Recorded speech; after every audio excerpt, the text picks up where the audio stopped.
And I just realized that the priority was to do new business so that people can have their cut.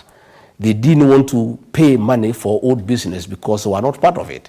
You know, those are some of the issues that started giving us problem, and we went along. And thanks for clarifying that, because people might wonder, where exactly did the rain start biting?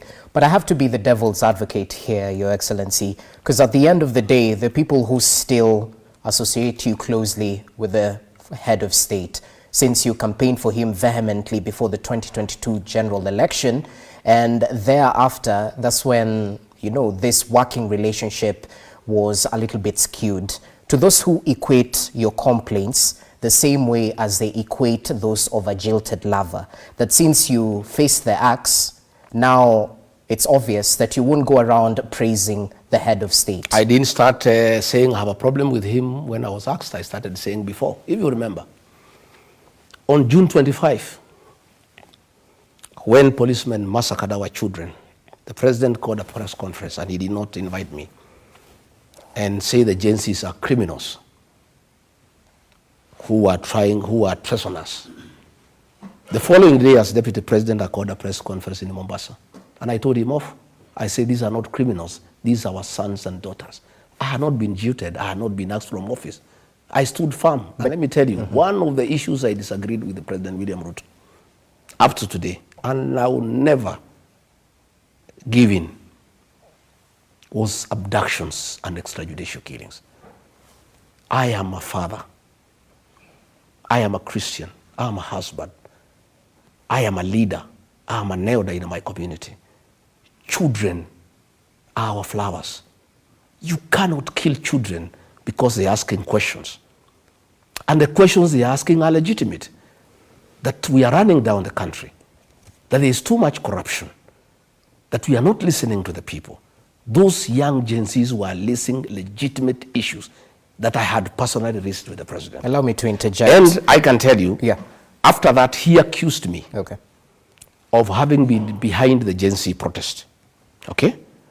And I said I was not behind the Gen Z's protest, but I associated myself with what they were saying despite being deputy president. So you cannot sit here and tell me that I have started raising these issues, you know, because we disagreed or because I left. You remember, in the Senate, there was an accusation against me that I had opposed evictions of people from Nairobi River.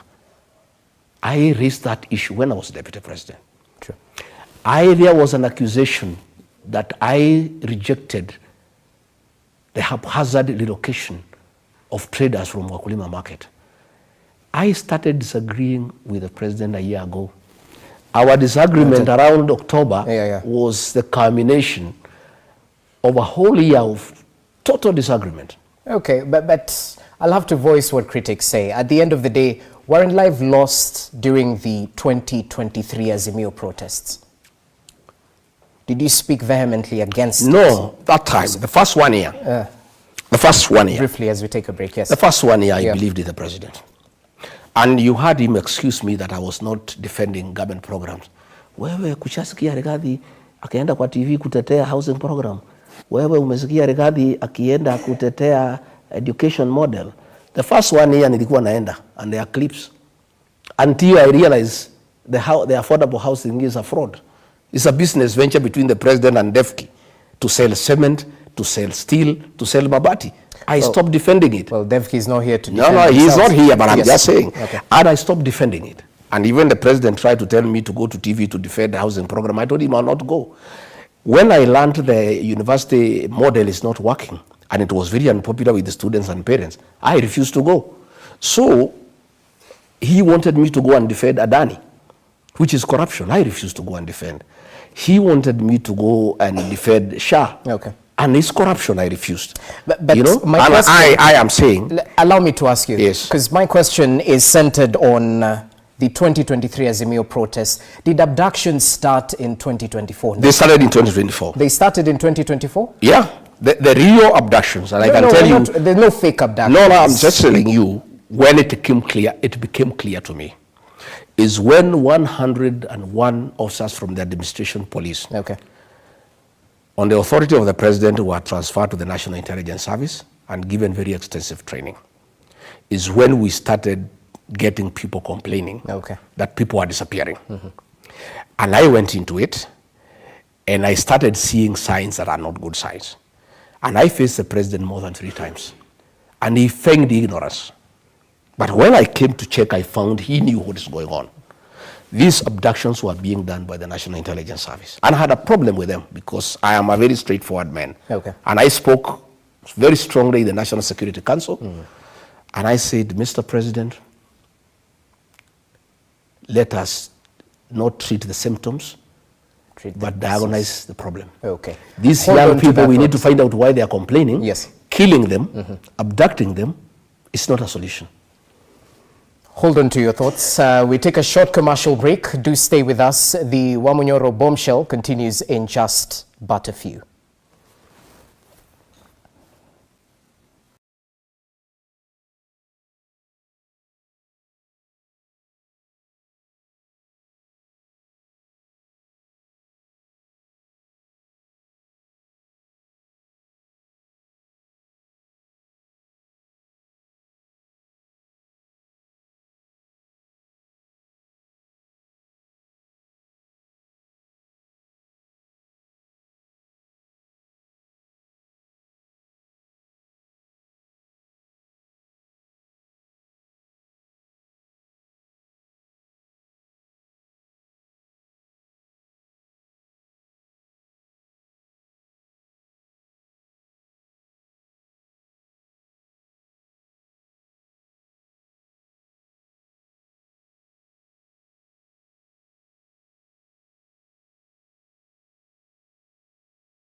And he has a friend who is a vice president, and he cannot invite him.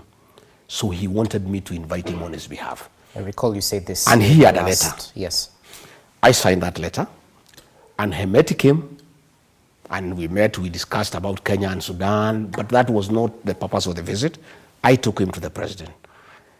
Later on, I realized they are doing business. After some time, it became clear to me that the international community had placed international sanctions against Hemeti because of genocide, killing women and children, displacing people, and no other crimes against humanity. So President William Ruto called me again and told me to invite Hemeti again. And I told him, Mr. President, this is a butcher of women and children. And he is using our country through your friendship to bring gold from Sudan, clean it in Nairobi, take it to the Middle East, use the funds to buy arms to go and kill people in the Sudan. I told him, Mr. President, I am a father. I am a Christian. Just the way we are killing our children here through abductions, I cannot be party to what is happening in the Sudan, and I cannot invite Hemeti here because he's coming here to clean his gold here, sell it in the Middle East, buy arms, go and kill children. I said, I will not. He said, you must. You are my deputy. This guy is my friend. We are doing biashara. Do you know by him not coming here what I'm going to lose? I said, Mr. President, I'm not going to do it. I'm not going to invite that man here. So you invite him yourself or do whatever you want. He said, wewe Rigathi umekuwa mjeuri. I am instructing you to sign a letter here to invite a vice president of a country. You say you cannot. I said, I will not. This man has international sanctions against him. This is a man who is butchering.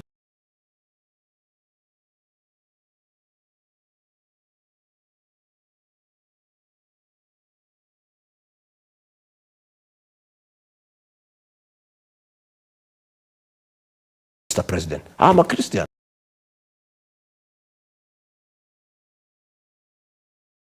Go down. And then he told me, well, Taniona. I am tired of you. You are a very difficult character. You are the worst mistake I have made in my 35 years of politics. I regret having nominated you as my deputy. You are a very difficult character. I am president. I'm telling you to do, and you say you are blackmailing me that you are going to disown the letter. I refused. I want to say this. For the deaths occurring in the Sudan, the real commander of RSF is not Hemeti, it's William Ruto, because for a movement to succeed, it needs money. The money from gold is being cleaned through Kenya to buy arms to go and kill women and children. And you know my next question would be to substantiate these claims. But I'm saying this guy was here, his movement was here the other day. That's in the public. Listen, no, I'm asking you. This man has international sanctions against him for genocide. True. He has been given a safe haven in Nairobi. He was here forming a government in KICC. That cannot happen without William Ruto. And I want to tell the international community. But the claims of doing business. No, everybody knows that he is selling gold through Nairobi. You may pretend not to know, or I'm not pretending. Don't shoot the messenger. Everybody knows. I'm just trying to find out. Everybody claims that the president is doing business. Everybody knows that why William Ruto is having relations with Hemeti through Nairobi is for the gold business. And the gold business, the proceeds are buying arms to butcher children and women. And I want to ask the international community, I want to say I'm available to give evidence, and I want to tell the international community, it is pointless to levy sanctions against Hemeti. The person you need to levy sanctions against is William Ruto. And this thing of Sudan will be sorted out, because if there are sanctions against William Ruto, he'll stop entertaining Hemeti. gold will stop being processed in Nairobi. There will be no money to buy arms to go and kill children and women. Number two. How is this gold being cleaned in Nairobi? Because unless you were party to it, that's what I'm trying to find out. I was deputy president. So should we treat it as allegations? I was deputy president. Okay. I know what goes on in this country. I have a lot of information. Even today, when I'm out of government, I have serious networks within this administration. There is nothing that goes on that I don't know. Okay, we'll treat it as allegations. Proceed. Again, yes. Another issue is Kosovo. Yeah? Very senior officers from the Ministry of Foreign Affairs came to see me because it had become apparent to everybody. Nobody in the cabinet can face William Ruto. I was the only person. So what was happening is that where people felt things are not going well, they would come and see me. They told me that internationally it is unwise for the Kenyan government to acknowledge or recognize Kosovo. And that will create us problems internationally. And they say, we want you to talk to the president because none of us can talk to him because he's adamant that we need to recognize Kosovo and it will create us international problems. And I went to see the president and I said, Mr. President, senior officials from the Ministry of Foreign Affairs have come to see me over this matter. And he was mad. He was in a rage. He wanted to know who they are. I said, I cannot tell you because you will fire them. But this is information. Please don't do it. It will soil our image. He said, go to hell. I am the president. I make decisions in this country. And if you don't like it, you can quit this government. And Rigathi, please, keep off foreign affairs. Wefanya kazi yako ya naibu wa rais. I say, Mr. President, these are concerns that have been raised to me. This is about our image internationally. Yeah? And I think it is only fair that you listen to me. Only for me to come and realize later that the president and the president of Kosovo are having a business deal in Mombasa, over a hotel in Mombasa. Which hotel is this? Let me give you the name. It's just it's escaping now my mind. Now we're talking. Okay. It's escaping my mind, and so because of commercial interests, yeah, by the president, commercial interest by the president, as a country now, you have heard what has happened. Zambia is up in arms. Yeah. Moscow is up in arms. Yeah. It's the Dolphin Hotel. In Mombasa. The Dolphin Hotel is a joint venture between President William Ruto and the president of Kosovo. And because of the president's commercial and selfish interests, we are now in trouble with Serbia. We are in trouble with Russia. I mean, this is not right, you know. And he really hated me for raising that matter. Okay. And he was very bitter. Again, you know, he's also interfering with the DRC. And I can confirm that he is creating problems in the DRC through involvement with M23 because of his interest in gold business in the DRC.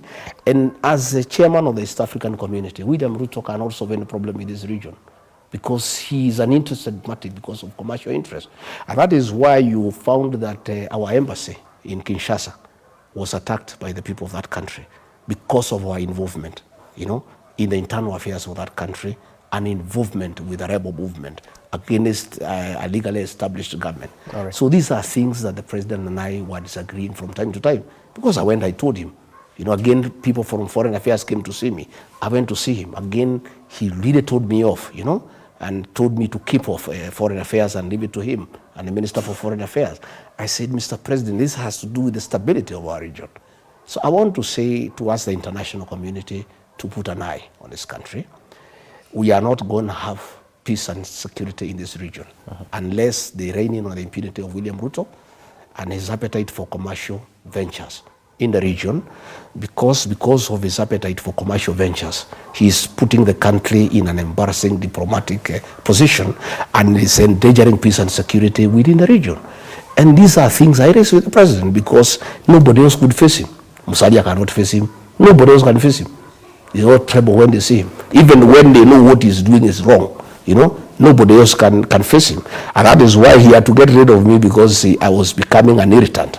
Every time there are issues, I raise it with him. Okay. And yeah. So you've mentioned Dolphin Hotel, and we'll definitely try and look up at the ownership of that hotel. Oh, you'll never see it. It will be hidden. There's a lawyer called Adil. He'll have fixed fixed the proxies. You will never get to it. But I've told you, let the president tell us that the president of Kosovo is not involved in that venture. Okay, and just to clarify, the DRC embassy was attacked due to the president's statement when he said he had called Macron the president from France. The real thing is his involvement. The real thing is his involvement in matters DRC and his dalliance with M23. Where's the evidence? At the end of the day, I'm a journalist, so I'll have to try and you need to dig a little bit further. I've given you the angle. You need to do a bit more investigative journalism, and you'll come and tell me what I'm telling you is the truth. Okay, so in retrospect, because you seem to corroborate with what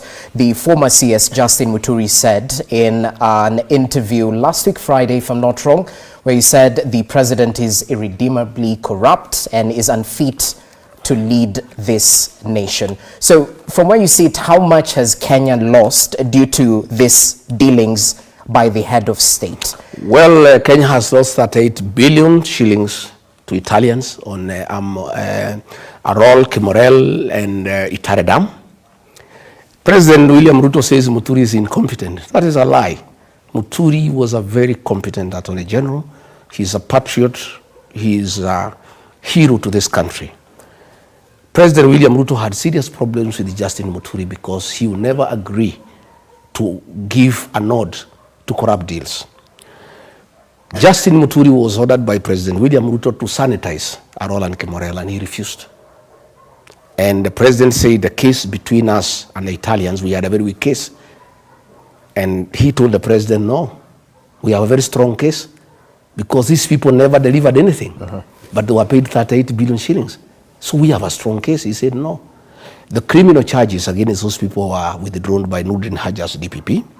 And the president picked a team without Muturi to go to Italy, headed by his private lawyer Adil as chairman, Nurdin Haji and Kennedy Ogeto, to go and sanitize Arol and Kimorel. And that happened. And Muturi was not involved, and the president was very bitter with Muturi. In fact, I heard him saying Muturi is incompetent. One day, I heard something. We were in a place called Kanyuambora on the 7th of August 2024. That is just after he had removed him as AG and appointed him as Minister for Public Service. So I heard him telling the Muslims that he had a very incompetent AG. He has double speak. This is what he told the people of Kanyambora. William Ruto says different things depending on whom he's talking to. When he wanted to please the Muslims of their issues, he says Muturi is incompetent. But when he was in Embu in Kanyambora, to please the people of Embu, he says something different. He says, asanteni sana watu wa Kanyambora kwa kunipatia huyu Justin Muturi. Amenisukumia sana mambo ya sheria. Sasa nimempatia kazi ya kunisimamia wafanyikazi wote nchini Kenya. He was saying how competent he is. One day, President called me and he was in a rage. Actually abusive. Wewe Rigathi, huyu mjinga mbere huyu naitwa Justin Muturi ni mjinga sana. Can you look for him? Umwambie I am his appointing authority, mimi ndio rais. I have called him.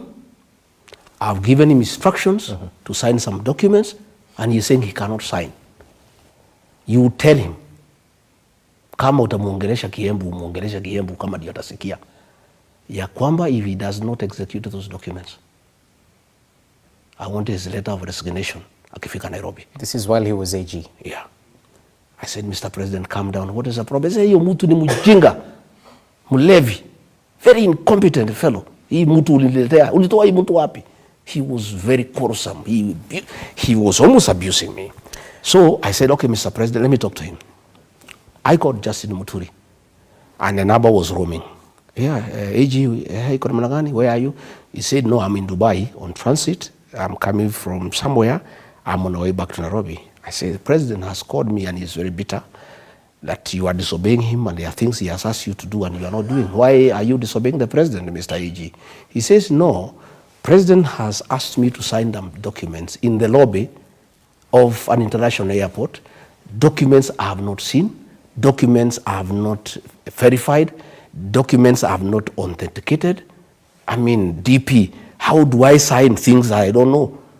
And it's about $1 billion US, and these are things that I don't know. And these people, DP, I'm very unhappy. They called staff from my office. President is telling me, your people have worked on it, just sign. And nobody told me that they have called people from my office. I cannot sign. The president says you resign when you come. He said, no problem, I will resign, but I will not sign. Nikanyamaza. So nikaenda kutafuta president baadaye.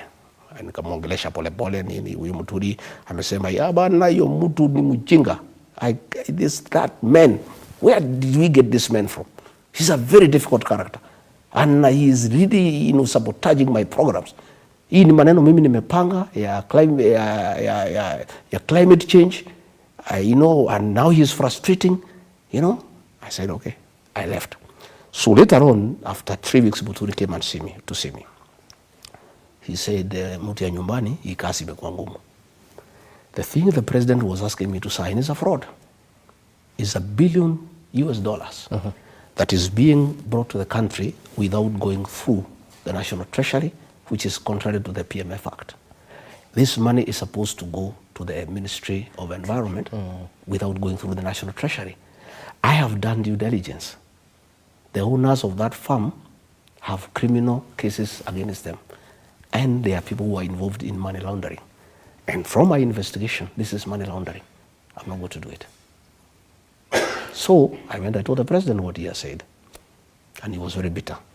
And do you know what has happened? Since Justin Muturi refused that thing, the talk of climate change, for the last 1 year, you have not heard the president talk about climate change. That 1 year, 2023, he was talking about nothing else but climate change. It was a scheme for money laundering. We were talking about planting 15 billion trees. That deal for $1 billion US was supposedly to plant 3 billion trees. These 15 billion trees was a fraud to bring in money in a country for money laundering.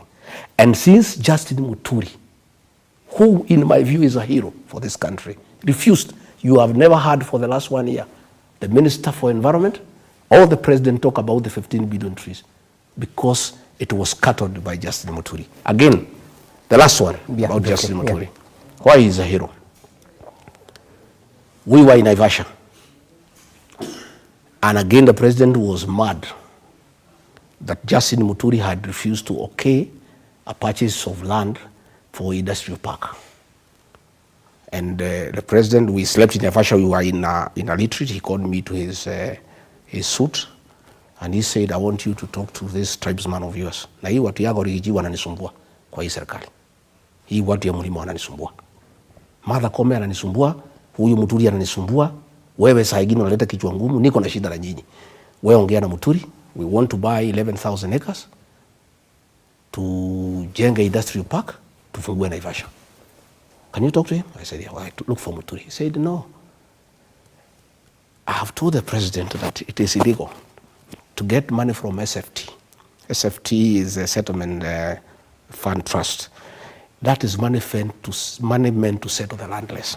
He said it is not legally possible to use money for settling the landless people to buy land for industrial use. Yes. Again, he told me this land has not been procured competitively. I mean, how do you procure land for 8 billion shillings without any tender, without any due process? So you're single source. How do I, as AG, do that? He said, I can't do it. Okay. Again, when we were in Kakamega for a cabinet meeting, he was again mad with the AG because the then CS Health reported Muturi to the president that he has refused to sign a cabinet memo for the 4 health bills. and the health bill, and I again talked to Muturi. He said those bills did not originate from my office. As the Attorney General, all government bills must originate from my chambers, from the State Law Office. As a legal These advisor. bills were done in State House. I have no input. How do I append my signature to something I have not originated? So the fight between William Ruto and Justin Muturi is, one, he refused to okay corruption. He refused to own bills that he has not originated, and he refused to be twisted by the president to allow money laundering in the country. And to me, again, the president is calling him incompetent, the way he called me incompetent, the way he called Uhuru Kenyatta incompetent. Anybody who doesn't agree to what he is saying is incompetent. The same with the Rigathi Gachagua. And I had a fight with the president, myself, because President William Ruto was Minister for Agriculture during the Kibaki time.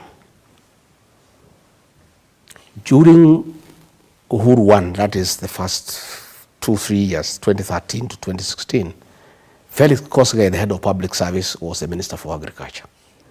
So when Rigathi Gachagua was appointed Minister of Agriculture, the president and Felix Kosgei were running the ministry. Rigathi Gachagua was just a flower girl in the ministry. And I can tell you, they wanted to fix him about fertilizer. All fertilizer is procured at State House. Yeah? The president determines to buy from who, at how much.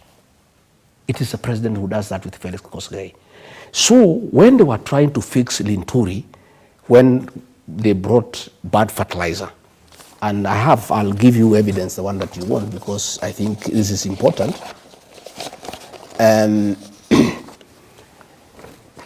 A company called Maisha Minerals and Fertilizers Limited. This is Defki, who is a partner of the president. He is also into fertilizer, and he is the one who imported bad fertilizer. Okay. So when the report came from KEBS, saying this fertilizer is bad, President William Ruto ordered Linturi to allow the fertilizers to come in and forget about it. Then they wanted to arrest Linturi and take him to court for this fertilizer this year. And I told the president, you cannot do that. You know, Rigathi Linturi is innocent. It is yourself and Felix Kosgei who are buying fertilizer in State House. In fact, as we speak today, I want to tell the Kenyan farmers, today there is no fertilizer and the long rains are here. Because fertilizer has not been prepared. Because it's the president himself who does it. He decides from who at what price. And this has taken time. Okay? All right. And again, finally, the Russian government gave us 40,000 metric tons of fertilizer. The donation. It was given to this man called Maisha Minerals by the president. And another 30,000 metric tons from Algeria given to the same man. They blended and sold it to government. A donation from Russia, a donation from Algeria was processed and sold to the Kenya government at the same price that we were buying fertilizer from.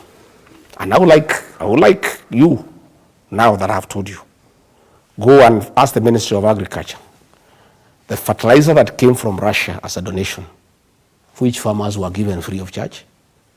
The ones that came from Algeria, which farmers were given free of charge?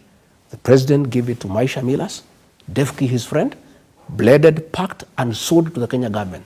They pocketed billions of shillings. That is why we are saying what Muturi was saying, it is true. You know, the president would speak in cabinet. Mimi sitaki ufisadi katika serikali yangu. Na mimi I will be merciless to anybody who is caught up in corruption. You know, people will just look at him because all the procurement in this government is done by William Ruto. In fact, in cabinet, behind the scenes, because nobody could speak openly except me and maybe Muturi, the president in cabinet, behind him, is known as the principal procurement officer of the Kenya government. All decisions are made in State House, in fact, even in affordable housing. All the contractors are decided in State House. In fact, let me tell you, these markets you are seeing. As we finally. Let me tell you, these markets you are seeing. Okay. They are being built with money from the housing levy because we are not able to absorb money for the housing levy. And that is illegal, of course, because the money was collected for housing, but it's doing the markets. Why the president cannot agree to give this function to the counties? You know, markets are a devolved function. It's because of the procurement aspect. He is the one procuring the people who build these markets. And then when he finishes building, he gives them to the counties. I want to challenge President William Ruto. If you are not involved in corruption, President, make a decision tomorrow. This money for markets, transfer it to the counties. Let them procure, let them supervise, let them open the markets. You have no business, Mr. President. All right. Like now when he was in Central Kenya opening markets, he's not interested in the end product. Okay. His interest in this market business is the procurement aspect. And that is why, despite the fact that markets are a devolved function, the president cannot let go because he is micromanaging the procurement of markets for his own gain. He is the one who negotiates with the contractors. In fact, why the president has no time to fix this country, he spends most of his time on procurement. Well, the president, of course, is not here to defend himself. Neither is Maisha. No, you look for him and ask him these questions. Due diligence, yes, and please, definitely uncover, as is our work as the fourth estate. So all things said and done, you seem to be hinting to the fact that commercial interests supersede the national interest. Absolutely. In this country. This is a commercial government. The government of Kenya, led by President William Ruto, is a transactional government. It's a commercial government. Everything is driven by commercial interests. Even while you diplomacy, international relations, local issues, markets, roads, everything is commercial. E-Citizen, my friend, when we came in, the president was very mad that E-Citizen is in private hands. After some time, shares exchanged hands, and the president ordered that all government services be onboarded. He stopped talking about the private people. 70% of E-Citizen is owned by private people. Your guess is as good as mine. Ask Adil, he'll tell you who are the owners of E-Citizen, who is the owner of Fuliza. Today, they're the ones benefiting from that 50 shillings. That 50, any time you use E-Citizen, the Madrins at State House have your money. This government is a money-making machine, and there is no national interest. There is no concern for the people of Kenya. And we may reach a point we may ask the people not to pay taxes, because it is a government, everything is an enterprise. You know, there is nothing that is being done for national interest. And everything starts and stops with William Ruto. So we haven't been able to converse one issue, and that's to reflect on the president's 5-day campaign-styled development tour. I hope that passes with you, because at the end of the day, there was so much tension before his visit. There was speculation that perhaps the ground might be hostile, but we saw the crowds in their numbers welcoming the president. Some leaders were jeered and booed, but that notwithstanding, critics argue that you might be losing your grip on the Mount Kenya region, that perhaps the decamping of the Maragua Member of Parliament, Mary Wamaua, is a writing on the wall of things to come. How would you respond to those? Well, to start with, yes, the president was welcome in the mountain, and we asked the people to let him come and talk to them. I heard him saying he has a 20-year history with the people of the mountain. If that is true, he has not understood the people who are his friends for 20 years. If he had taken time to understand these people of the mountain, he would know that they hate betrayal, they hate deception, they hate lies, they hate being misused. And probably he had genuine friends, they would also tell him, when those things fall occur, there's no remedy. But the people of the mountain are very intelligent people. And they don't fight, they don't shout, they don't throw stones. They are just nice guys. And we agreed that we have a political problem with the president, but we also are very practical to acknowledge that he is president, until 2027, God willing. And we must relate with him one way or another. And in our own way, because we know how to converse. We don't do it in public meetings. We are very silent. There was an agreement and understanding among the mountain people that our relationship with the president going forward is commercial and transactional. And the people of the mountain are business people. We said if anybody has some money to bring to us, we take it, because even when you own a shop, you don't have to like your customer. What is important is if he has money to pay you. So we ask our people, come out and welcome the president. You saw the number of buses, the mobilization, the borders, 3,000 each, the dancing women, 2,000 each. Allow me there to was interject. There was too much money. Because there are claims of mobilizing financially. The president's men yesterday disregarded these claims. No, that is okay. But you saw the clips. You saw people being coached what to say. You saw money changing hands. I didn't see. That's what I'm asking. But you have the evidence. No, I'll give you the clips. You have seen people saying we were promised 2,000, we were given 1,000. But we are saying it doesn't matter. The president is happy. He got good photographs. He got good options. And that is fine. He's welcome again in August. And if possible, let him come in December. We need him because we need money for Christmas. He's most welcome. The people of the mountain have made some serious decisions. Those decisions cannot be changed by anybody. They cannot be changed by anything. And we are not fighting. I am not fighting with the president for the control of the mountain. I heard he said he's the king of the mountain. Let him be the king of the mountain. And if he's the king of the mountain, he did not go around. He should have just used his chopper, go to the Lenana Peak and pronounce himself as king. If he wants to be the king of the mountain, let him proceed. About, I don't know, MP decamping from where? The people of the mountain don't follow leaders. It is the leaders who listen to the people and where they want to go and align. That is what I do myself all the time. So she listened to the people and decided to decamp. I'm saying, if that is what the people told her, yeah. That's what I'm saying. Okay. If that is what the people told her, it is fine. But what I know is that the people of the mountain are not led. They tell the leaders where to go. So if the president believes he has the ground in the Mount Kenya, he's the president. If he believes he's the kingpin of the mountain, so be it, as we are not bothered. All we know is that we have agreed on how to go politically. The people of the mountain have told me that we made a mistake to go to an election without our own political party. They have said that will never happen again. They have asked me to form a political party, a national one, which I have done, which will be announcing in May. That is what they have told me. Again, they have told me that they will not agree to be divided, and our vote will go to one basket. That has been agreed. Again, they have told me they are aware the president wanted to isolate us, and that is why he had a meeting in Mount Elgon, where the MP for Webuye announced when the president was there that they will unite everybody to isolate the mountain. They are aware of that, and therefore they have told me to look for friends, and I'm doing that, and things are going on very well. About what will happen politically, that is a story for another day. Let's keep on observing. Okay. And are we asking the president? He came to the mountain. People of the mountain welcomed him. Nobody disturbed him. Nobody jeered him.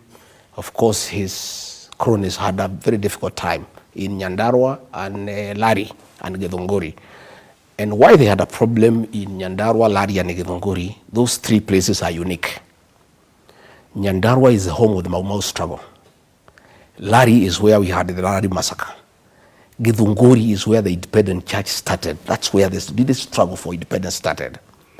The people of the mountain had a big problem with the traitors and collaborators than the white colonialists.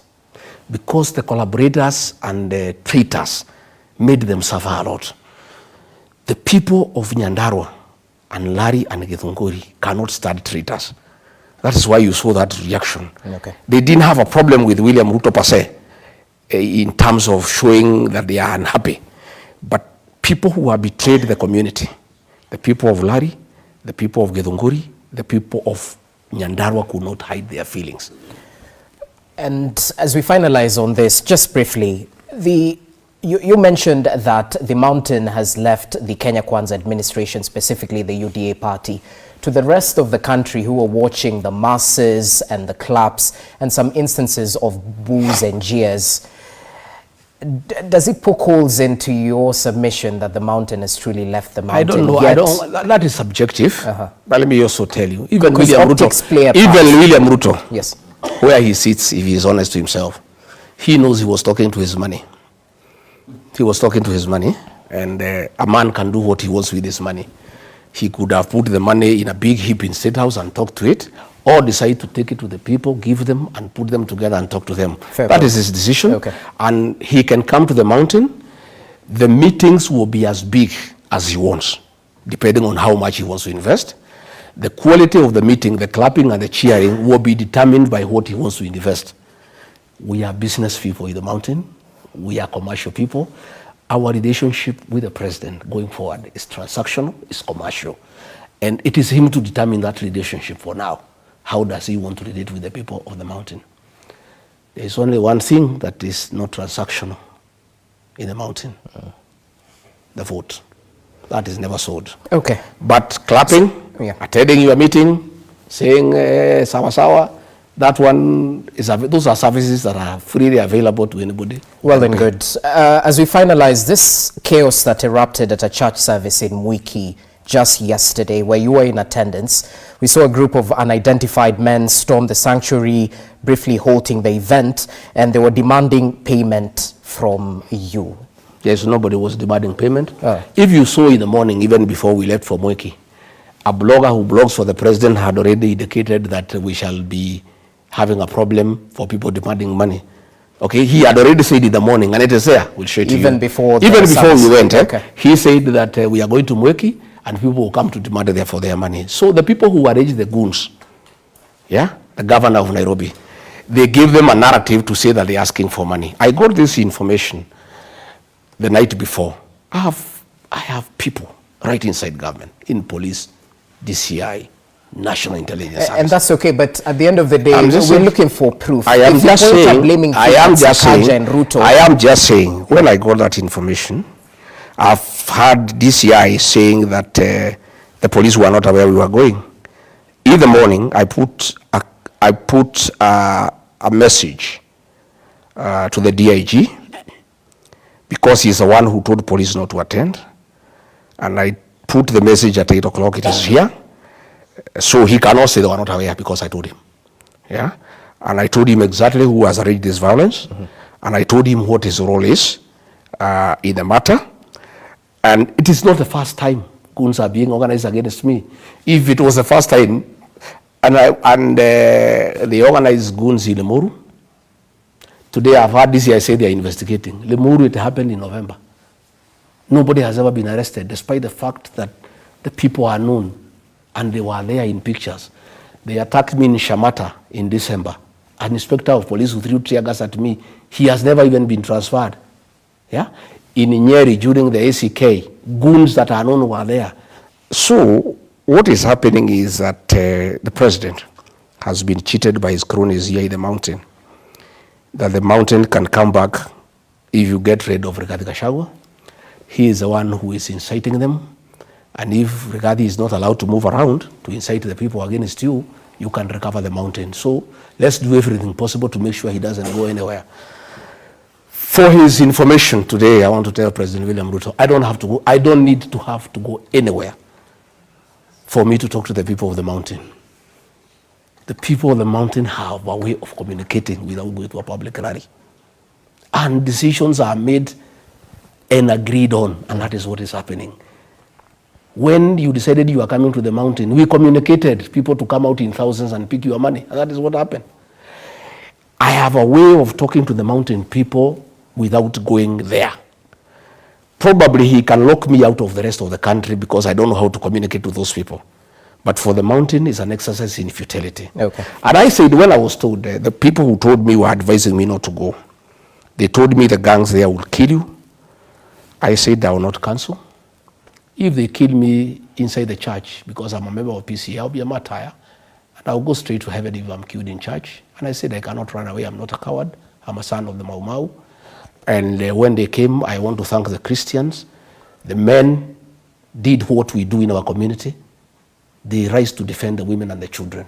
The women and the children's comfort for safety, but the men joined with my people, fought off the criminal gangs. So to the naysayers who might argue that, you know, and of course, chaos at the pulpit is unfortunate and something to be frowned upon. Not even at the pulpit, anywhere, generally. Chaos are unfortunate. Yes. So to those who might push a narrative that, you know, lightning just doesn't strike the same place twice, perhaps this is something set up to bring out the emotions of voters, to sort of bring the empathy, you know, to those who might say that this was stage managed. That is a narrative by the government, and it's a stupid narrative. It cannot go anywhere.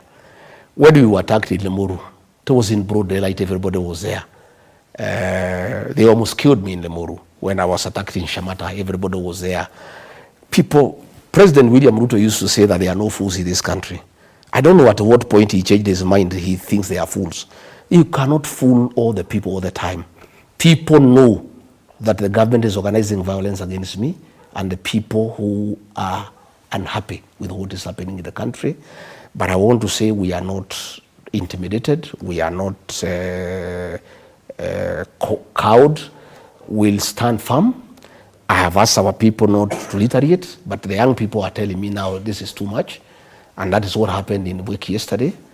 And much as we have told our people not to, you know, counter these gangs, I'm not sure that will happen anymore from what happened yesterday in Wiki. Okay. You know, they'll be countered because really, if the police do not want to keep law and order, the Deputy Inspector General of Police is the one who told the police to keep off. I've heard DCI saying that they were not aware. They were told not to keep off, and they called us, policemen from Wiki. We are told not to come. So if the police do not want to keep law and order, if you want this country people to take the law into their own hands, there's nothing we can do as private citizens.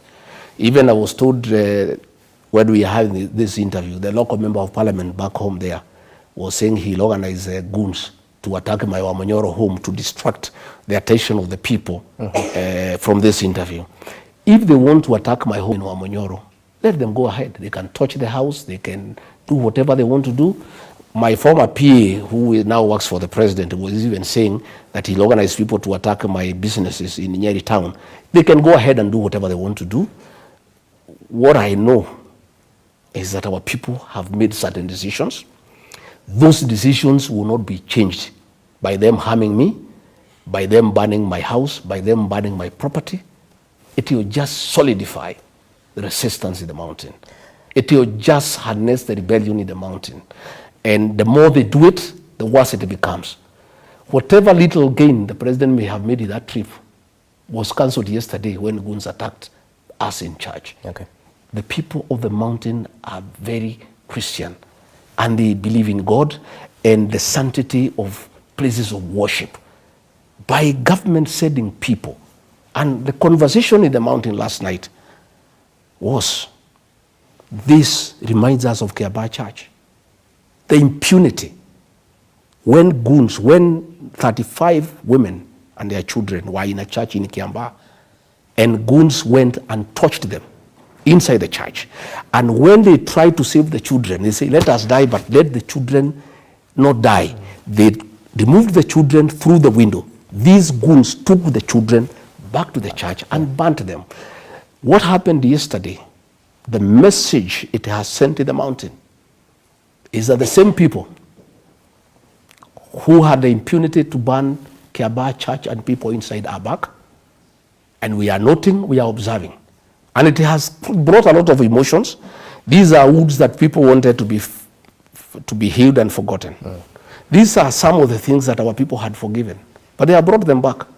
The minute you said goons inside a church to kill Rigathi Gachagua and to kill Christians, you automatically bring the memories of Kiambaa Church and what these people did to our community in Kiambaa. Okay. Yes. Well, we'll definitely try and reach out to the Madeira Member of Parliament, Wamombi, to get his side of the story, because you've made allegations touching on him. But briefly, your analysis of the relationship between the church and the state as we finish off on this matter, because you were part of the Kenya Kwanza administration that used the church to rise to presidency. You've said previously, as you were deputy president, that the church and the state are the same thing. You take care of the same people. So do you hold the same views in regard to... Yes, we do, and that is why the church, as the conscience of the nation, must also be left to play a role. Now that the government has captured the opposition, now that the government has captured parliament, the church must speak for the people, you know, because we serve the same people. And they also want the improvement of the welfare of the Kenyan people. So let the church speak. Let the church be allowed an opportunity to comment on what is going on. Let us not, you know, persecute the church, because I had some politicians saying, let the church leave the politics to us. There's nothing like that. Okay. The church leads people. All these things is about the people. It's only that people play different roles, but it's the same people. Mm-hmm. The welfare of the Kenyan people is important to everybody, from the state to the church. And people must be allowed to comment freely. And what we saw yesterday is interference with the freedom of worship. Okay. And I want to ask our young people, especially from our community, don't take little money and harm your brother and sister. You know, it's unfortunate that these people, the government is taking advantage of people who are not employed to really misuse them and give them money to harm other people, destroy property. I would like to plead with our young people, much as I know you are jobless and you are having problems, there is still an opportunity where you can earn some money without hurting somebody else, without destroying property, without creating chaos, without creating mayhem. Right. There is still that opportunity. The clarion call has been received. So, in terms of freely commenting, I'd like you to react to a comment by the CDF General Charles Kahariri, who not too long ago questioned the Ruto must go chance in reaction to the digital space being used for digital dissent. Not too long ago, equally, we saw the Inspector General of Police during a political gathering. He spoke briefly away from politics, but his presence spoke a lot. He mentioned that he was there for security, to plan the security ahead of the president's visit in the region. But if you put these two things together, as much as the police is independent and the military should be apolitical and not suppress the freedom of speech, don't you think that this Ruto must go chance can actually incite an unconstitutional action? I don't think so. Ruto must go is a clarion call for preparing people for the general election. Moi must go was there. Moi was not even a candidate in 2002, but it was there because he had a project. That did not lead to any unconstitutional change of government. I think people are just gearing towards the election, and our constitution guarantees the freedom of expression, freedom of speech. If you feel dissatisfied with the performance of William Ruto and you say he must go, you have committed no crime. You will be able also to express yourself on the ballot. What the CDF said is very unfortunate. You know, the military is most trusted institution in this country, and our military is very professional and is respected. That is why you find we have been called to oversee peace missions by the UN, by the AU across the world for years, you know, because our military has been very, very professional. That's why you find even when the military came to the streets during the Gen Z were marching with the soldiers because they have confidence in them. I don't want to advise General Kahariri, but having worked with the President William Ruto, I want to tell him to be very careful. I saw the way IG Japheth Kome was set up by President William Ruto during the Gen Z protest. He set him up, go and say this, go and say that, go and say this. And then when there was too much pressure, he called him in my presence and asked him to resign. Probably the general has been told, go and say this so that there is public backlash, and probably prepare a way for his exit. I am not sure, but let him be careful because I know President William Ruto. IG Kanja spoke in Kikuyu in Nyeri asking people whether they are happy that the president has come. He has no business as IG to go and market the president in Nyeri or elsewhere. That is not his work. And even if he was there to keep security, that also begs a question. How insecure was the president that he needed the IG himself to be in charge of his security detail? It has never happened. I see the regional commanders take charge of the president when he is in a region, together with the presidential escort commander. I've never seen an IG take over, the security of the president, unless you tell me that the president was having a serious challenge in Nyeri. What I know is that Douglas Kaja was tricked by Mr. Yesa to come on top of the vehicle and speak, so that he can set him up for public backlash, so that if they want to exit him, they have somewhere to start. That's the way they did to Japheth Kome. I want to ask IG Kaja, I want to ask General Kahariri, be careful. The president has been a purge of people from our region. Probably you are being set up, and you be careful. Be very measured in what you say. Remain very professional. Please don't allow the president, don't give him an opportunity to find a reason to exit the two of you, because I know him and I know what he's up to. I have seen the way he's going. The other day, he removed our 5 chairmen, Dede Nyoro, Wanjiko Mohea, James Gakuya, Dede Nyoro, everybody. He removed John Metho, he removed Nyoto, he removed Murango, he removed Karungo Thangwa, and replaced them with people from Western, people from Nyanza, people from Coast. The president, since he removed me, has just been removing everybody. And one of the things we used to disagree with him, I will never allow him to remove our people. And since now there is nobody to defend, because his assistant has confirmed publicly that he has confirmed publicly. So he cannot fight for the mountain people. The president will do whatever he wants. So General Kahariri, IG Kaja, please be careful. Don't set yourself up for slaughter, because I can see when I look at the public outrage, probably the president has just tricked you to make some funny comments, so that he sets you up for slaughter. Just the way he had told me to talk about the shareholding, he set me up and then used the whole thing to exit me. So he told you to talk about shareholding? Yeah, he is the one who had told me, wewe hii maneno ya watu wetu wale walitupigia kura, wewe pigia debe, wewe pigia hao debe. Then he used the same thing to set me up. So I think General Kahariri, Kanja, I think the president is setting them up. Let them be careful. Okay.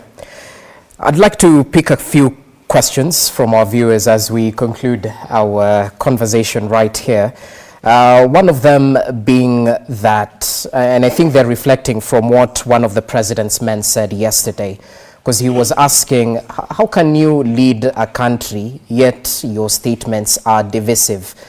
One of our viewers is asking that he's heard so much about the mountain and not about Kenya in general. So they seem to be putting you in that tag of a regional kingpin, yet you're playing in the national politics space. Let me tell you, William Ruto is a master of false narratives. He created a narrative against Uhuru Kenyatta that he's a drunkard. He created a narrative against Raila Odinga that he's a witch doctor. He is creating a narrative against Rigathi Gachagua that he's a tribalist. When I fought for Gen Zs, they were not from the Mount Kenya. When I went to northeastern Kenya to give food during El Nino, those people were not from Mount Kenya. I speak for the Kenyan people, but I also come from somewhere. And there are some people who expect me to stand up for them. And again, my brother, when these people go to meetings, they say that they'll gang up and isolate the people of Mount Kenya. What do they expect me to do? They expect me just to keep quiet and let them isolate Mount Kenya? When the president is purging the people from the community, they expect me just to keep quiet and let him purge the people from the community so that I'm seen to be national? I am a nationalist. When I talk about the payslip holders, when I say the president has raided the payslip and a new administration that I'll be part of will restore the dignity of the payslip, is that about Mount Kenya? When I say Kenyans are being overtaxed, is that about Mount Kenya? This brand of trying to brand me as a tribalist is William Ruto. You saw him trying with the Eden Duale, trying to create a wedge between me and the Somali community. Simply because I said, Nuruddin Haji is not doing his job properly. They try to create a narrative that I have something against the Somali. Let me tell you, the Somali community and our people are one. We are business people. If you go from Thika here, Sagana, Karatina, Narumoro, Nyanyuki, Meru, the Somalis are everywhere. If you go to Isili here, the Kikuyu community and the Somali community are one. And we work together. And myself, I do business with the Somali community, And there is no way the people of Mount Kenya can survive business-wise without the Somali community. But simply because I talked about one individual, they try to say that I have something against the Somali community. I'd like to assure the people of the Somali community, yourselves and the people of the mountain are one. We are business people. And by the way, the Somali community are good people. You know, they are trusted. You don't even have to write anything. These things I had agreed with William Ruto. If I had agreed with the Somali, I would not be here in this position today. They would keep their word.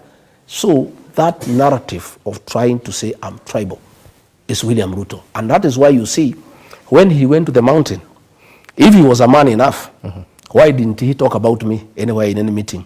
Why didn't he start in Kirinyaga or in Embu and say Rigathi Gachagua is a tribalist? He wouldn't, because the people know when you say Rigathi Gachagua is tribal, you are actually fighting the people of the mountain. All right, all right. How come President William Ruto is cheating the people of the mountain that he has a 20-year friendship with them, yet he superintended over a meeting where the Honorable Wanyama said the people of the mountain should be isolated.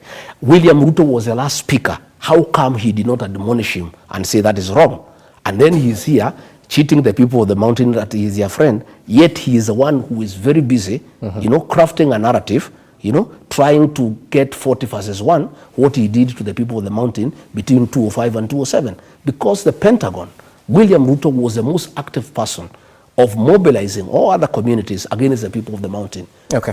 So your claims on the president's commercial interest in DRC seem to leave more questions than answers. A couple of viewers are asking that Rigathi hasn't told us who Ruto is working with in M23 because the rebel group is part of the Congo River Alliance. Is there any other president in the region that is working with Ruto to extract gold from? I'll not talk about presidents of other federal countries because it's not right for me to do so. I'll talk about my president whom I elected and whom I have a right to criticize and to tell the people of Kenya who he is. I will not talk about other presidents. I'll just talk about President William Ruto because he is accountable to the people of Kenya, I being one of them.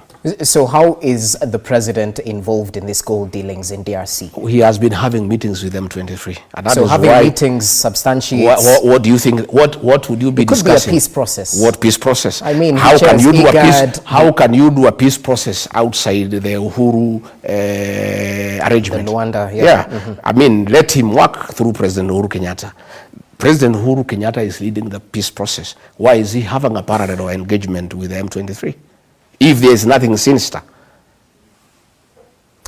Someone else is asking, do you believe the president is sincere in sending Raila Odinga to ease the tension in South Sudan, considering that you doubt Ruto's take on Sudan?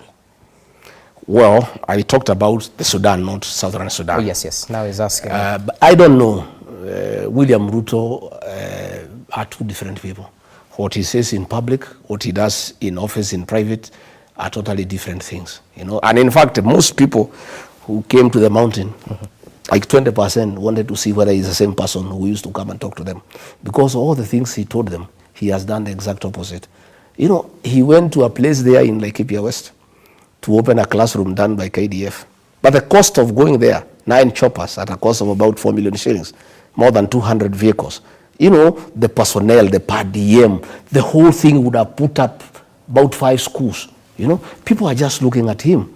You know, he went to Nyanyuki, you know, market, and the market was closed from morning to evening to wait for him, what used to happen during the Moi era. And he was not coming to do anything because he's not an engineer, he's not an architect, he's not anything. You know, when he went to Meru, you know, to open a sewage that he had opened 7 years ago in Maua, instead of going to Nithi Bridge and giving a practical solution, because that is what he promised the people. Well, he said before the 2027 election it will be done. But he had said 6 months. And he should stop telling people about to have faith in him. He made promises.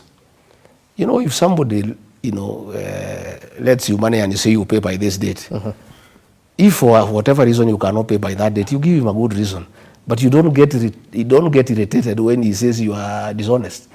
You know, William Ruto is saying that we should believe in faith, that since he said you do it, we should have faith that you do it. No, Leadership is about being pragmatic, is being practical. He is the one who set the timelines. Nobody set for him. When he said he would do Neath Bridge within 6 months of being sworn in, he's the one who gave that commitment. He should have gone back to the people of Meru and said, hey, I made a commitment for 6 months. It's not possible. Now he's saying he will do it before 2027. What the people are saying, not just in the mountain, but across the whole country, they are saying, don't say it anymore, just do it. And they are saying, do what Mwai Kibaki did. Don't come to inspect projects. Don't come to launch. Do it, finish, then come. Mwai Kibaki, when he did Thika Road, and it was done, you know what he did? He just drove through the road to Othaya. Yeah, no fanfare, nothing. Just to see and enjoy that the road is smooth. Let all these projects be finished. Yeah. Then when they are finished, he can come and launch. He went to a place to launch, 4 posts in a pickup. What is that? Transformers. Those are things that the assistant county commissioner can do, because the cost of moving a president, my friend, the cost of moving a president, it's so enormous, and in what he is launching, his movement surpasses the actual cost of what he's going to see. You find that this cost of this trip that he did in the mountain is in excess of 1 billion shillings. Yeah, that money would have finished most of the projects that are stored when you're sitting in the lobby. That, but anyway, no. We are looking at it. We know the cost of the choppers, the cost of the vehicles, the per diems, the money that was fed for buses, the one for giving border guys, the one for giving women and dancers, is in excess of 1 billion shillings. Then let me ask you this. Because the president said during the Mount Kenya tour that the people will examine all of the politicians in 2027. He added that he will be ready for that political test since he's preparing for it through the actualization of promises that were made. 2.5 years plus some change down the line in this Kenya Kwanza administration. How far are we in actualizing the promises that you and President William Ruto made to the Republic of Kenya? I'm not part of government. You can ask me that question. Okay. I'm not part of government. I can just tell you that most of the promises have not been kept, and the people are angry. And even when I was in office, they were telling me, and I'll raise the matters with him and he'll be very offended. But are Kenyans being too hard on the president? You yourself said you found a dilapidated economy. At the end of the day, the expectations are so much, but the reality but is you see the problem. The finances that I thought was the position. But when I saw the money was available the way it is being used, like now, the other day, supplementary 2, we gave 10 billion shillings to the National Intelligence Service, purportedly to restore peace in the region. And the president is the one who is causing problems in the region. But that money is not for restoring any peace. That is money for the president, is what he is using for campaigning. That is money that is meant for development. 10 billion through the list is what the president is drawing. And they drew a lot of money that 1 week through accounts held by National Intelligence Service. We have people everywhere, cash money, and it's going for that. So what we are saying is, whatever little money that is available, people want to see something. People are being overtaxed, but they are not seeing a corresponding service that will match the taxation. People ordinarily wouldn't have a problem with paying taxes, but people would also want to see their taxes are being used appropriately. Okay. So when they see you with 9 choppers going to open 1 classroom in Laikipia West, people feel very offended, extremely offended. When they find the money meant for taxes is being used to bribe people to attend meetings, people get very offended. But they still take the money because the money is already out there. In any case, even if they don't take it, it will be taken by somebody else. But taxpayers are very, very, very offended by what is happening, the misuse and misappropriation of resources that are meant for development, that are meant to improve their lives. Okay. Yeah. As we finalize, because we've definitely bought into the prime time and we were supposed to conclude a little bit earlier. You mentioned that in May you will be launching your political party, that all things are ready, considered, and it's just waiting for the launch. For those who might question that, you still have an impeachment hanging over you and you're locked out of office, what exactly is the end goal? And the last time we were talking here, you said that you could force a mini general election. Is that still in the plans? The matter of the impeachment is before courts of law. The matter is fairly straightforward. The MP say they voted me out because I said they will lose their seats. So there was nothing constitutional. The president says I was voted out because I wanted money from him. If I wanted money from the president, there's nothing unconstitutional about it. So it's very clear, really, that there was nothing, and I'm sure the judges have taken judicial notice of these pronouncements, that all the MPs are saying they had to get rid of me because if they don't get rid of me, I will get rid of them. So I believe the law will take its course. But as I told you, the right to vie for office is absolute, is protected in the Constitution. And our Constitution is very clear that you cannot be barred from running for office until you have exhausted the available remedies in law. That is fighting your case all the way to the Supreme Court. We have not even started, So if the matter is not concluded before 2027, I'll fight for whatever office I want to fight for. If I want to fight for president, I believe I'm qualified. If I want to be whatever, I'll do whatever I want to do. And that matter is being used by my opponents to tell people on the mountain, don't follow this man, he cannot run for office. I don't have to run for office. I have a responsibility to unite my people, to make them relevant in the national political discourse. I have a responsibility to craft a political party, a political vehicle for the region so that they can participate in a meaningful manner in the general election. I have a responsibility to mentor young people, which I'm doing. I don't have to be in office. My friend, many people think about positional leadership. Leadership is defined in many aspects. You have positional leadership, you have charismatic leadership, you have traditional leadership, you have effective leadership. I am in effective leadership. Today, how do you explain I'm not the deputy president? I hold no office in this country. Every talk, in every meeting, the whole country is about Rigathi. You cannot talk a man, everybody is talking about a man who is nothing, who has no influence, who is not a leader. How come? The president himself called a press conference to discuss me. All his people discuss me every day. If you look at the headlines, they just talk about Rigathi. Because Rigathi is a leader. He is a movement. He has people behind him in millions. And whether he has a position or not, is that he is a leader, because a leader is somebody who has followers. And if I had no followers, nobody would be bothered about me. That is why they disrupt my meetings, because they don't want me to talk to people. Because they know, one, I'm persuasive. Okay. I have powers of oratory. I have a way with the people. I have the language with the people. I am convincing. And I have effective leadership. And I carry people along with me. And I've just read to you what William Ruto talked about me. What he said then, that is the true Rigathi Gachagua. What he is saying today, and something I was saying, he said, and he said, that's why you see William Ruto is a pathological liar. He said, I will not allow my deputy to be disrespected, particularly by junior staff. Disrespected or humiliated, and I've committed myself in writing. That is what exactly he did. These people he's saying I was fighting, he's the one who was sending them to disrespect me. And they would come from his chopper, they abuse me. They are standing on top of his vehicle, they abuse me. Even I was looking today at the issue of Moses Kuria. Moses Kuria is one of our most bright leaders from the Mount Kenya region. And today he's in problems. When Moses Kuria was Minister for Trade, he is the one who started the county aggregation and industrial parks. A brilliant idea. Since they removed him from there, that project is stuck. And when I asked President why he's sacking him, he said that he's a thief.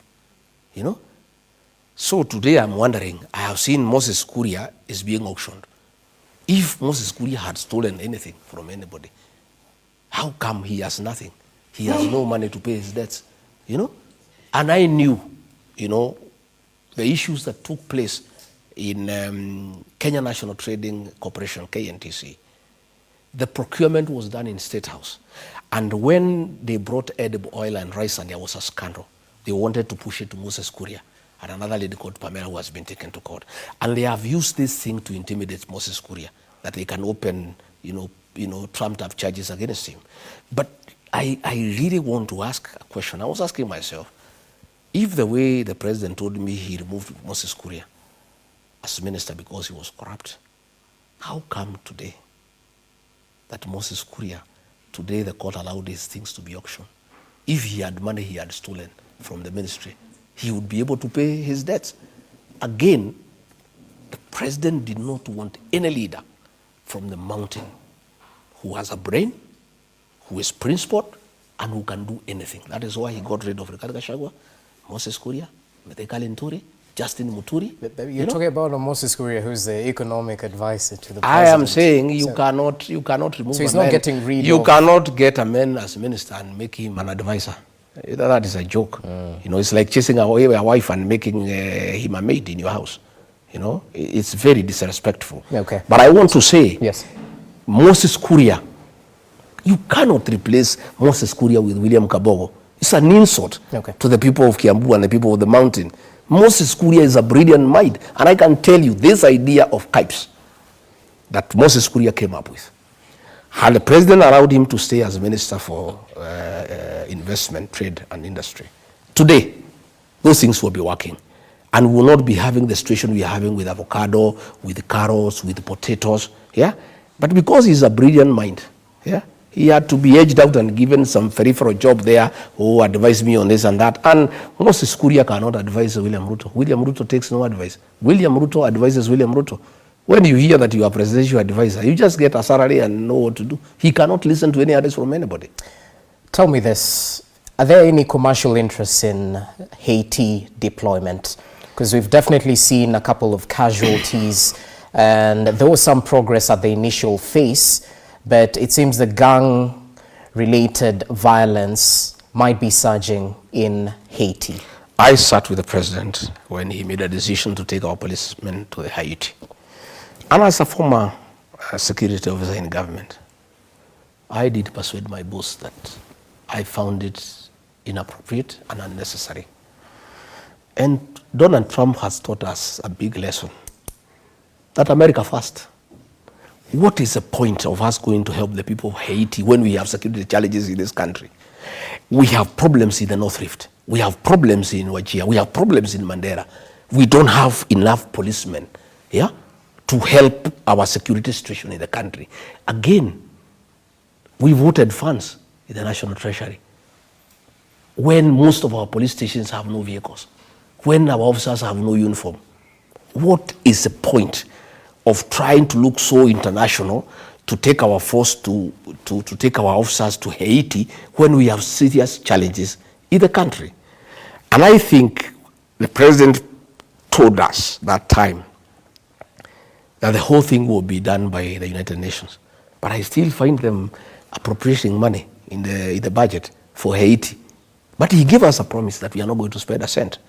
But I still had a problem. I told him, Mr. President, even if we are not going to spend a cent, I would rather these officers help our people here in the country because we have serious security challenges and we don't have enough officers.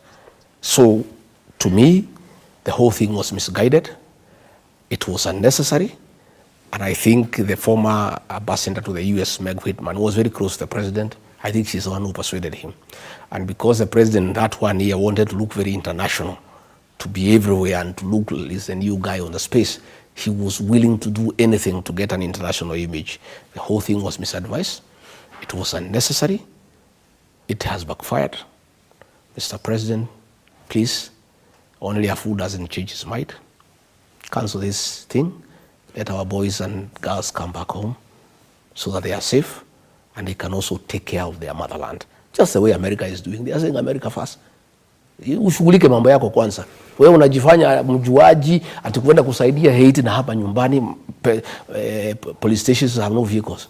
I heard these MPs who are there telling the president we have no vehicles. These ones who follow him, Yet money, 2.5 billion has been allocated to Haiti. Why can't we have that money to purchase vehicles so that they can be able to do patrols, they can be able to do maneuvers, they can be able to secure our country and make sure our people are in peace and they are secure.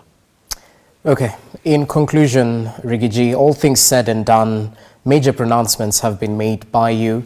You've substantiated some of these pronouncements, others remain as allegations.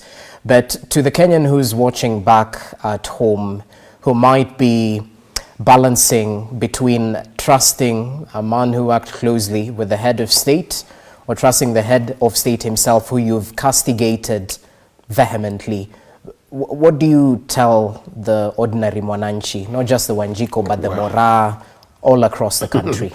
The people of Kenya knows between Rigathi Gachagua and William Ruto who lies. It's obvious. Instances are there. All the things he has said he'll do. He said that when he becomes president, he'll give free diapers to the people of Kenya. Nothing. He said he'll supply gas cylinders to every home. He has not. He said he'll put money into people's pocket. He came and took the little that was there and took it to housing. He said there will be no abductions and extrajudicial killings. It is happening. He said he'll not interfere with the relations of friendly countries. He's interfering. He said he will not use the criminal justice system to manage politics. He is using DCI to harass Kadhoni wa Mushomba, to harass everybody. Everything that he told the people of Kenya he'll do, he has not done. It's not everything. Aren't you throwing the baby with the there is bathwater? nothing. There is the only thing.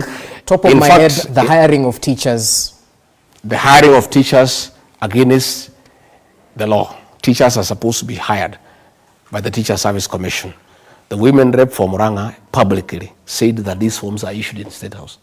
So the president is hiring teachers because he's the one who is hiring teachers. I've told you, he's doing all the procurement. He's the chief finance officer. He's the chief accountant. He's the chief employer. Even as we speak today, they are trying to change the law to take over the functions of the Public Service Commission and give them to Felix Kosgei as head of public service so that he can employ people from State House. You know, the Constitution says to change the functions of the Public Service Commission, you need a referendum. But through a back door, they want to remove the powers of the Public Service Commission, transfer them to the head of public service, so that just like he has hired all the CEOs from his community, all other public appointments will be managed by his tribesmen and he'll hire his community. So we are saying all the things that he said he'll do. He said there will be no tribalism. He is practicing it. He's accusing us of articulating it. Me, I have said, take care of my people. I have done nothing about it. Him, he is actually doing it. You know, doing it. I want you to go and look at the list of the CEOs of parastatals, my friend. Yeah? Just look at it and tell me. Given the chance, wouldn't you do the same? No. I'm saying, even if I did, I would not pronounce myself that I don't do it. Me, I have said I fight for my people. I don't hide about it. Him, he says, he is for the whole country. I don't want tribalism. All of us are part of Kenya. This is broad-based. But the actual implementation of appointments is skewed towards his community. And it's in black and white, you know? And he does not even pretend about it, by the way. He doesn't pretend about it. So I am saying, between me and William Ruto, don't even ask me that question. Ask the people of Kenya. They know who is lying, who lies every day. And people are tired of these lies. And you have heard everywhere, wanasema ni uongo, uongo, uongo. And there is nothing the Chief of Defense Forces can do about it. There is nothing the Director General of NIS can do about it. They just have to let the people of Kenya be. All right. Kenya is a democratic country. There is freedom of expression. If people say Ruto must go, General, there is nothing you can do about it. If you want to help the president, sit him down and tell him to correct the issues that have annoyed the people of Kenya and why they are saying he should go. Don't treat the symptoms. Treat the disease. Find out where is it that the president has lost the people of Kenya. Why is it that a man who was so popular 2.5 years ago, a man people believed in, everybody now is saying he should go. And if you go to social places, everywhere in the whole country, you know, they were trying to say it's a mountain issue. It is not. It is across the whole country. The other day, they were here in the Nyayo National Stadium. The people from the mountain don't go to watch football. It's the people of Western, the people of Nyanza. The whole stadium was just saying Ruto must go. You saw the other day in Kisii, when the Shabana meeting. If you go to all these nightclubs at night, in Kisumu, in Nakuru, in Mombasa, the chant is the same. And there's nothing the general can do.